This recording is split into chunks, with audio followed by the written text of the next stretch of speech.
Olha, ontem foi iniciada uma discussão, exatamente em Brasília, porque existe um projeto que deseja, acima de tudo, projeto que tem o objetivo de reduzir o poder de escolha dos governadores no comando da Polícia Militar dos Estados. É um texto de autoria do deputado José Neto, do progressista lá de Goiás, prevê a escolha de comandantes gerais que terão um mandato de 2 anos a partir de uma lista indicada ao governador pela própria polícia. O relator na Comissão de Segurança, o deputado federal Cabo Júnior Amaral, é um projeto da Turma da Bala, né?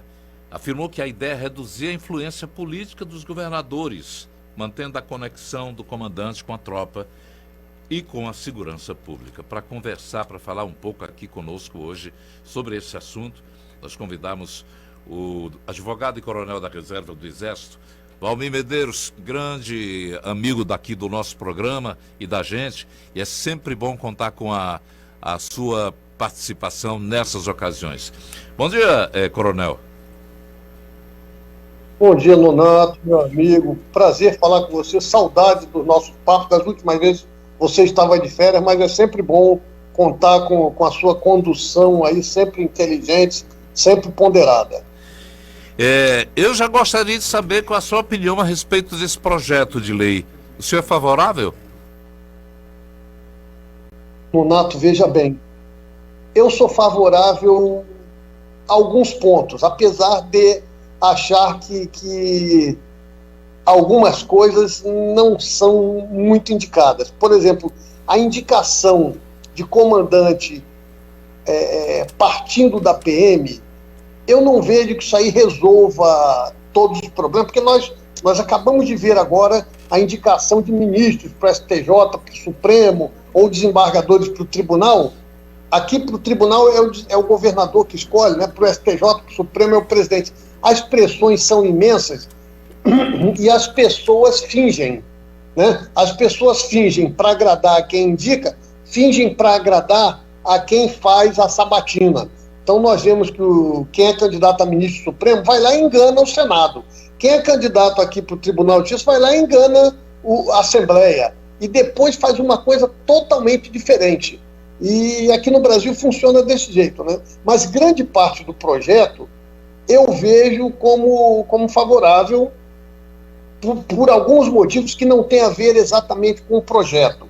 O que acontece? Até alguns anos atrás, as polícias eram fortemente fiscalizadas e inspecionadas pelo Exército. Havia a inspetoria das polícias militares, era o Exército que controlava. Os governadores brigaram para eles tomarem conta, ou como dizem aqui no Ceará, tomarem de conta. Ao invés disso, muitos passaram a usar as polícias como braço político. E aí, em muitos estados, a polícia não faz o que devia fazer e criou-se uma separação em muitos estados. Sabidamente, aqui no Ceará, ficou em grande medida os oficiais, principalmente coronéis, ligados ao governo, cabos de soldados e sargentos não ligados, e uma perseguição. Então se criou um conflito desnecessário, um conflito altamente pernicioso, altamente prejudicial para as polícias do Brasil e, consequentemente, prejudicial para a população, né? Que a população não tem nada a ver com essas guerras políticas. Então, há pontos que eu sou favorável e há pontos que eu não sou. Ok. Nós vamos também convidar agora o presidente da Comissão de Segurança Pública da UAB, daqui a pouquinho, para que ele participe dessa discussão.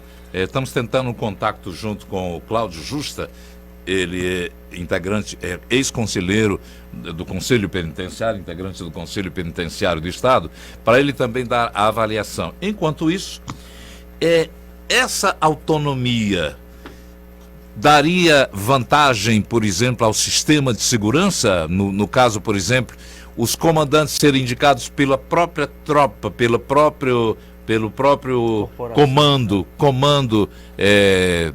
da polícia, seria mais benéfico do que atender a uma ordem, por exemplo, de cada governo? Olha, se isso acontecesse, eu tenho a impressão que seria se houvesse uma votação pelos policiais.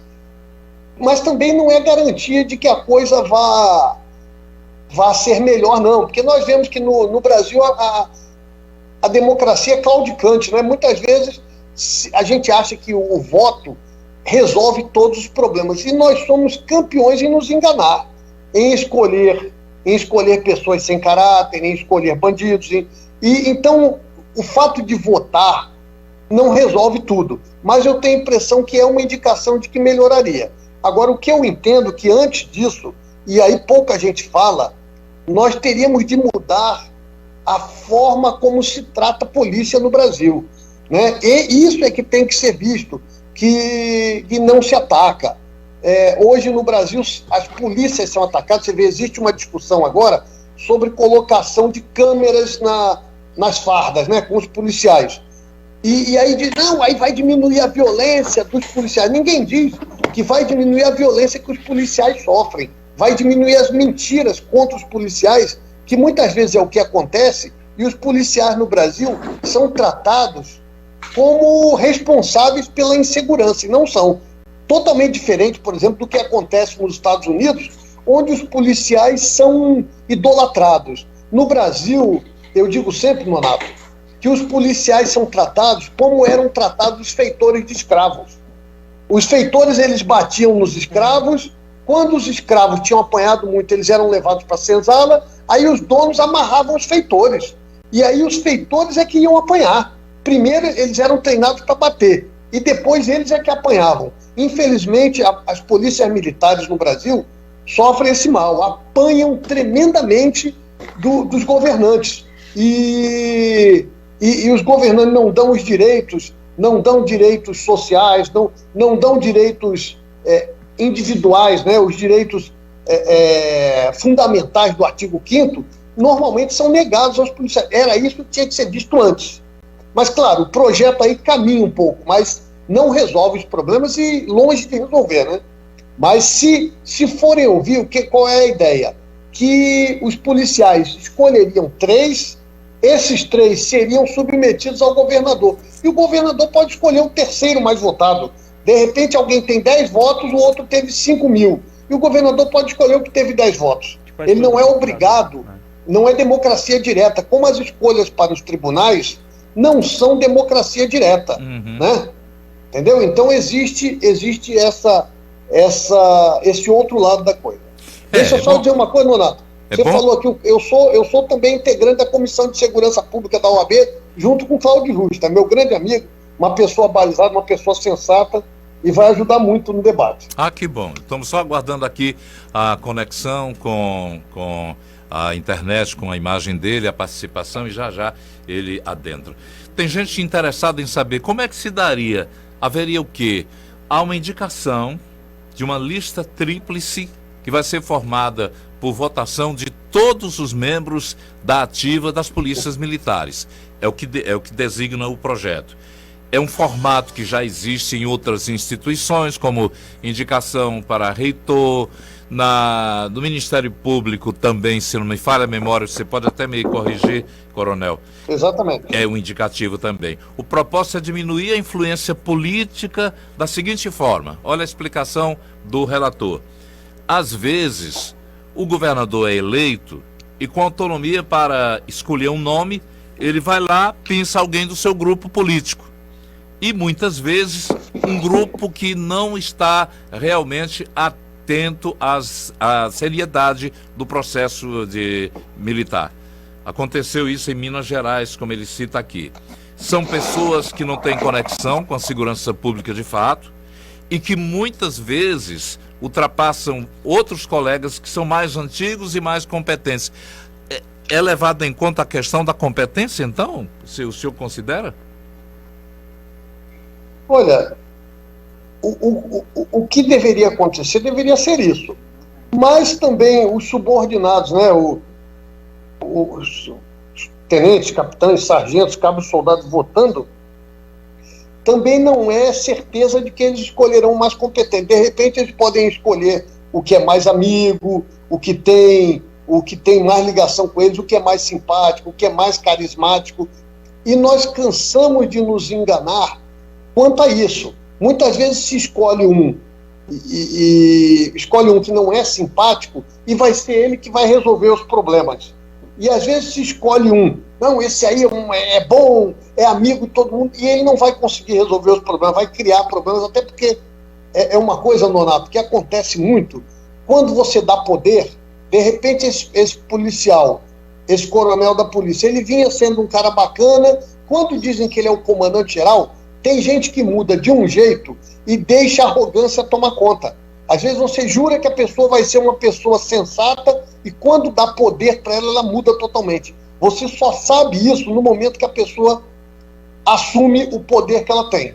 Sabe? Mas a ideia é boa, a ideia é de todos votarem. A ideia dominante hoje é que todos os integrantes da polícia votem.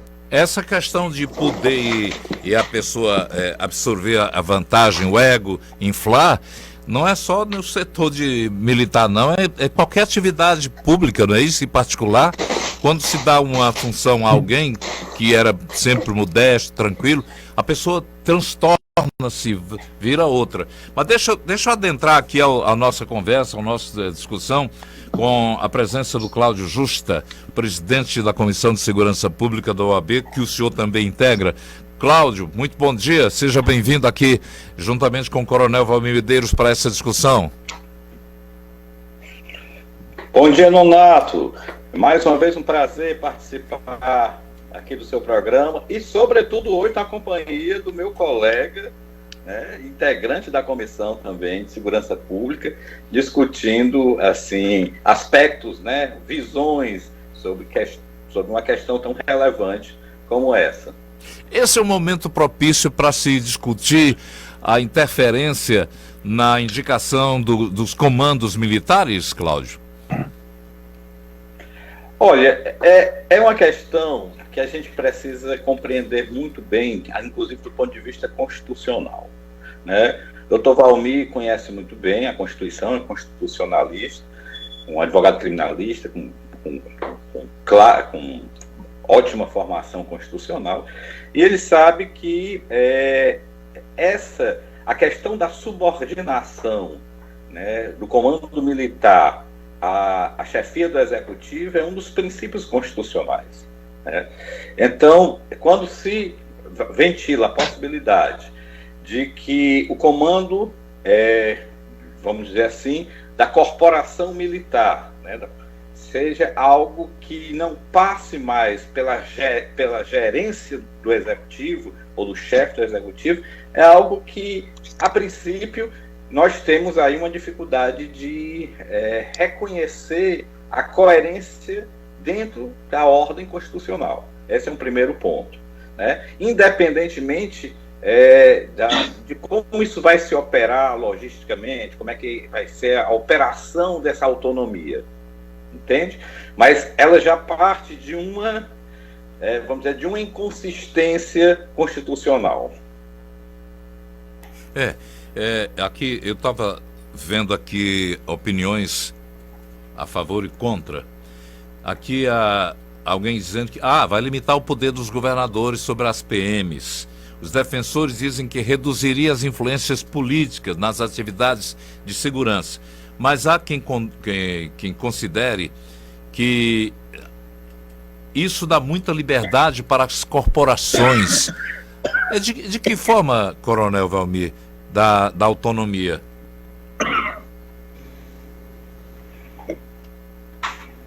Olha, eu até creio, e eu já falei isso com alguns integrantes da Comissão de Segurança Pública da Câmara dos Deputados, da autonomia em certa medida, e eu acredito que nem seja uma medida muito grande não, Nonato, pelo seguinte, os governadores vão continuar com o poder financeiro sobre a polícia. Então, digamos que seja votado, o governador escolha o mais votado por todos os policiais, só que quem tem o controle financeiro é o governador. Qual vai ser o poder que esse comandante vai ter se ele não tem autonomia financeira?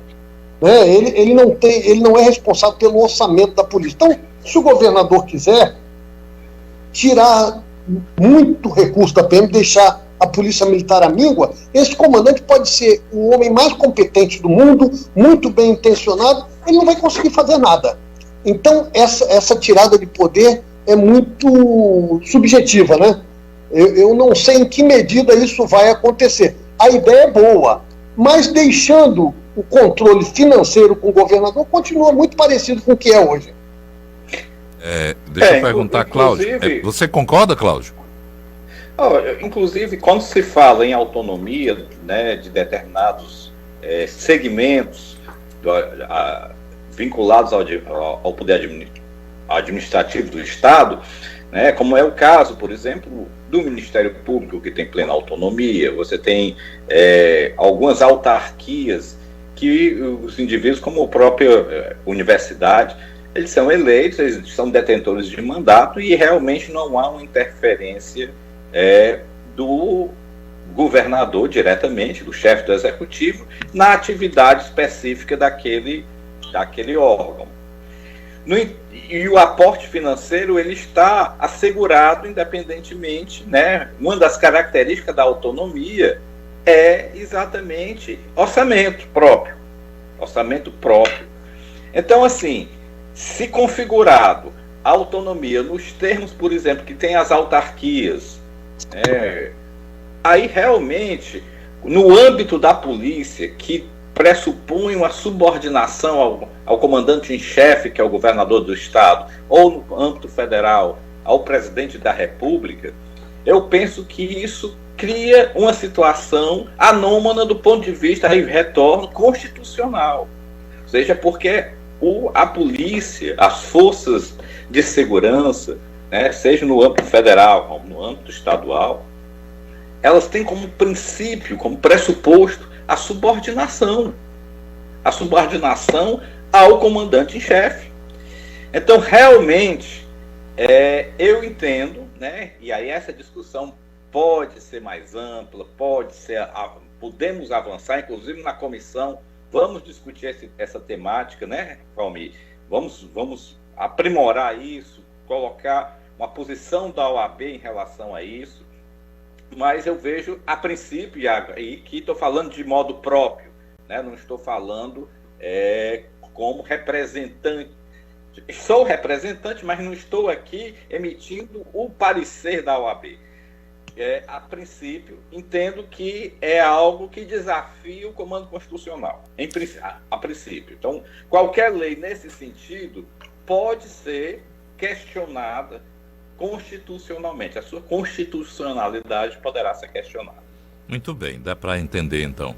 Agora eu tenho várias perguntas de nossos internautas e também de ouvintes.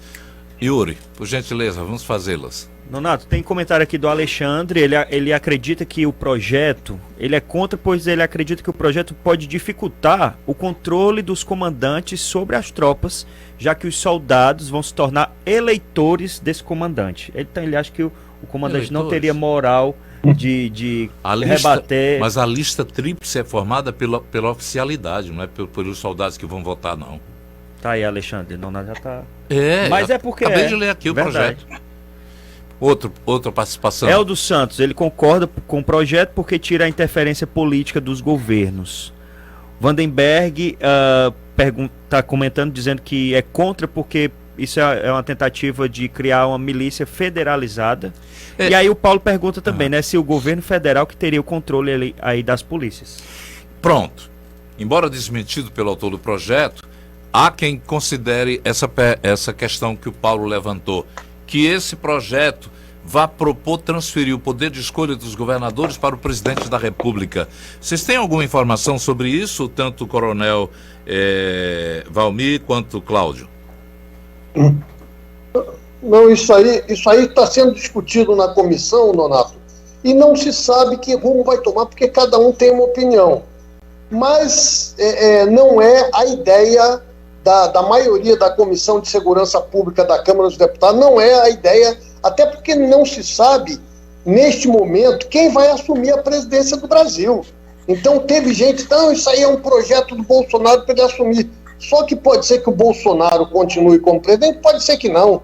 Então ninguém se atreveria neste momento a fazer isso, para nenhum nem outro. Então, os deputados que são ligados à esquerda não se atreveriam a fazer isso neste momento, sob o risco de acharem que estão dando muito poder para o Bolsonaro ele sendo eleito. Os deputados de direita também não se atreveriam, porque pensam que se o Lula for eleito, pode ter muito poder e tomar outras medidas. Então, neste momento, e eu tenho até a impressão que vão postergar esse projeto, porque é uma discussão sem fim. Outra coisa que você falou aí, que é a oficialidade, é o projeto. Mas tem muita gente da comissão que quer que seja votada por todo mundo. E as praças do Brasil inteiro falam, não, então quer dizer que só os oficiais é que vão ajudar a escolher o comandante. Por que só os oficiais? Aí fica o questionamento, o homem hoje é subtenente. Ele não tem o direito de ajudar a escolher. Amanhã ele é promovido a segundo tenente. Ele passa a ter a lucidez necessária para ajudar a escolher o comandante-geral, né?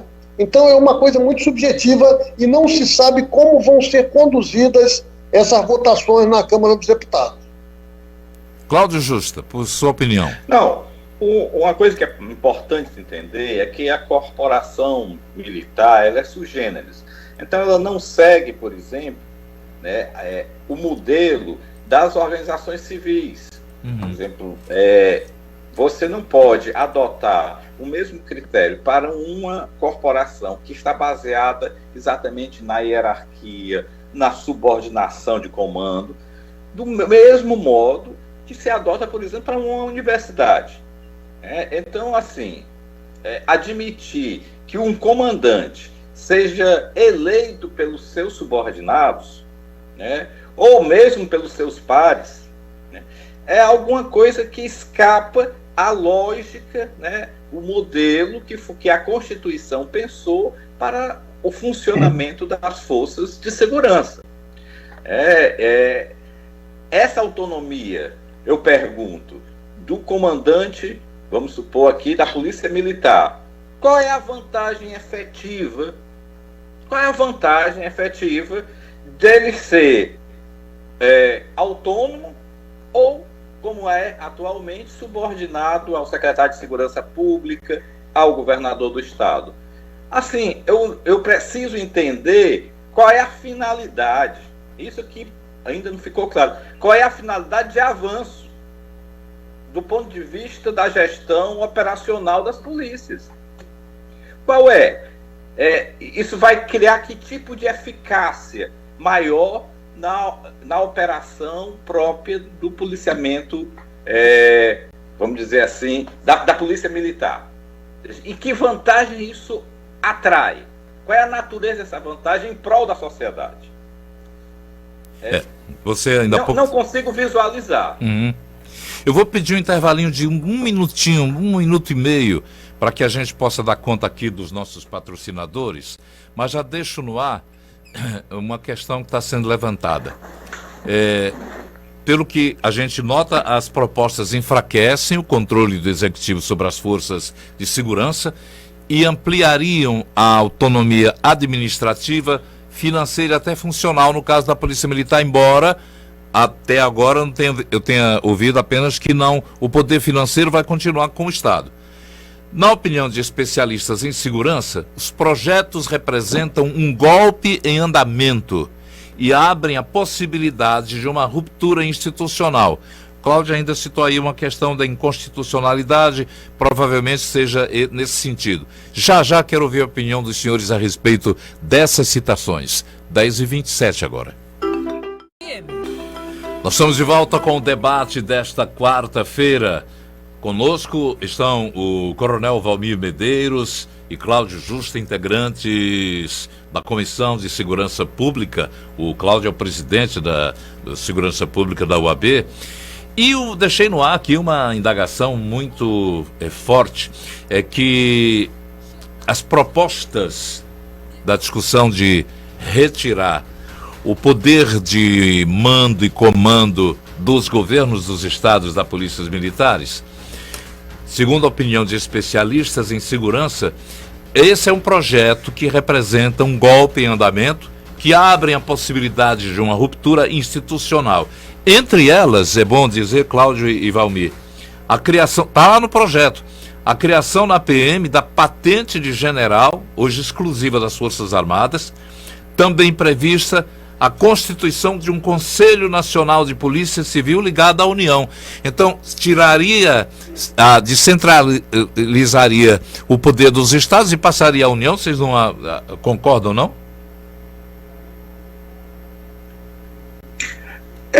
No caso, o que ficou, a aparência que dá é a tentativa de transformar as polícias em autarquias, com autonomia, sendo o governador, então, escolhendo o nome, mas não tendo gerenciamento sobre esse escolhido, e, portanto, sem ingerência na gestão. Essas autarquias teriam um Conselho Federal, vamos chamar assim, e que esse conselho seria deliberativo para as ações dentro dos estados. Na prática, golpe eu não gosto desse nome, esse aí é uma configuração aí muito ideológica, chamar de golpe, mas é nitidamente uma tentativa de se buscar um tipo de autonomia, que a meu ver, não consigo visualizar a utilidade do ponto de vista prático e obviamente cria uma situação de, vamos dizer assim, vexatória para a definição das políticas públicas de segurança pelo próprio executivo. Até que ponto pode ter uma resistência do oficialato, do comandante da PM, em seguir determinadas diretrizes de políticas públicas de segurança estadual. Então, assim, essa autonomia, ela não se sustenta, retorno, do ponto de vista constitucional. Teremos que mexer na Constituição, alterar o texto constitucional para abrigar tal medida. Lei estadual não tem o condão e nem lei federal para essa alteração, a meu ver. Deixa eu ouvir aqui o Coronel Valmir a respeito desse assunto. Nonato, o que acontece? A situação das polícias militares no Brasil inteiro já é altamente politizada. Então, na grande maioria dos estados, a influência política na polícia é muito grande, não só para a escolha do comandante-geral, não. As promoções são altamente politizadas. Aqueles coronéis que têm uma ideia política diferente sofrem prejuízo nas promoções, sabe? Aqueles coronéis, às vezes, são muito competentes, mas se não forem alinhados com o pensamento dominante do governador que está no poder, esses coronéis são preteridos em promoção, independentemente da sua competência. Por outro lado, nessa questão de perda de autonomia dos estados para o governo federal, isso aí é uma discussão que tem a ver com o Pacto Federativo. Essa discussão passa por influência política, passa por influência tributária. Então, na questão de impostos, essa força do Pacto Federativo, essa força dos estados, é muito presente. Os estados pressionam muito, haja visto agora na questão do ICMS sobre combustíveis e energia elétrica, os estados pressionaram enormemente para manter a sua força tributária. E tem ainda o seguinte, as polícias já sofrem influência federal, porque quem autoriza a aquisição de armas e de outros equipamentos para a polícia é o Exército. Então, o Exército é que autoriza, o Exército que fiscaliza essa atuação das polícias na questão de armamento, na questão de munição. Não é qualquer armamento que o Exército autoriza as polícias a usarem. A legislação não permite, inclusive, que policiais usem determinado tipo de arma. Quando de folga, eles não podem usar armas que são restritas às Forças Armadas. Então, tem toda essa discussão, que é uma discussão, ao mesmo tempo, que trata de segurança, mas que trata de política e do Pacto Federativo, né, Nonato? Ok. Eu estou lendo, ao mesmo tempo em que a gente está acompanhando esse debate, eu estou tentando entender o texto aqui, estabelece ainda que os comandantes gerais da Polícia Militar, dos bombeiros e delegados gerais da Polícia Civil, eles devem ter mandatos fixos de 2 anos. Eles só poderão ser exonerados pelos governadores antes do prazo sob justificativa e por motivo relevante e devidamente comprovado. Além de criar circunstâncias específicas para a atuação dos governadores sobre as polícias, as propostas também dão conta da padronização nacional dos uniformes. O que é que vocês acham dessa parte aqui do projeto? Cláudio. Essa é exatamente a caracterização de uma homogeneidade que visa exatamente dar uma identidade nacional às forças de segurança, né, assumindo, como ressaltei, um caráter autárquico, ou seja, eles são agora detentores de mandatos e não estão mais subordinados administrativamente ao governador do estado. E aí, assim, por mais que se avance do ponto de vista da leitura desse projeto, eu entendo que ele está fadado a ser, enfim, objeto de adendo. Isso, ele não tem sustentação constitucional. A própria Comissão de Constituição e Justiça das Casas Legislativas irão barrar esse projeto, senão, em última instância, o Supremo irá exercer o seu poder de quem decide por último e de corte constitucional para debelar uma proposta como essa, que é completamente inconsistente com aquilo que a Constituição define como sendo a atividade, as prerrogativas e o modo de funcionamento das forças de segurança dos Estados, né? Tanto federal como dos Estados. Os senhores consideram que, por exemplo, o ex-militar, está dizendo aqui, o ex-tenente-coronel, estou procurando o nome dele aqui no meio da reportagem, para trazer para vocês. Ele diz que as polícias sem controle de governadores abrem país para golpe. Há essa possibilidade, Coronel Valmir? Donato, eu tenho a impressão que não muda grande coisa, não. Porque quando se quer dar golpe, quando se quer fazer um golpe, uma revolução, você organiza, você coopta ou você impõe. Então, países em que houve golpe, as polícias estavam na mão dos governadores ou na mão dos chefes distritais, como aconteceu na Rússia, na União Soviética, na Rússia, em 1917, o governo federal não tinha o controle das polícias. Em Cuba, o governo cubano, apesar que Cuba é muito menor, né? Mas o governo cubano também não tinha o controle da polícia e de repente assumiu. Então isso aí não depende de quem tem o controle, depende da organização e da força de quem chega para dar o golpe. Agora, só a resposta à pergunta anterior, Nonato, a questão da padronização dos uniformes. Pois não. Eu acho importante que haja uma padronização, contudo, eu acho difícil que aconteça, porque nos estados, e mesmo nas Forças Armadas, cada tropa especial tem uniforme de uma cor diferente. Foi o que aconteceu aqui, por exemplo, com o Ronda do Quarteirão, era um uniforme diferente dos demais, o Choque tem um uniforme diferente, o BOP tem um uniforme diferente. Então, eu não sei como se daria isso. Do outro lado, na coisa prática, no Exército, por exemplo, quando se muda o uniforme, se diz, olha, o gorro tem que ser tal gorro. Dali a algum tempo, alguns aventureiros começam a usar um gorro diferente, que tem a pala menor, e quando vê, já tem um monte de gente usando um uniforme diferente. Isso no Exército, que a coisa é rigorosa. De vez em quando nós temos que chamar e falar, meu amigo, esse não é o gorro padronizado. Então existe uma tendência do pessoal a se sublevar a querer usar aquele uniforme que ele acha mais bonito, sabe? Aí houve uma época em que os policiais gostavam de dobrar a manga para mostrar que eram fortes, dobravam a manga, como nós fazíamos isso com as nossas camisas fora. E aí os policiais dobrando a manga, que não pode.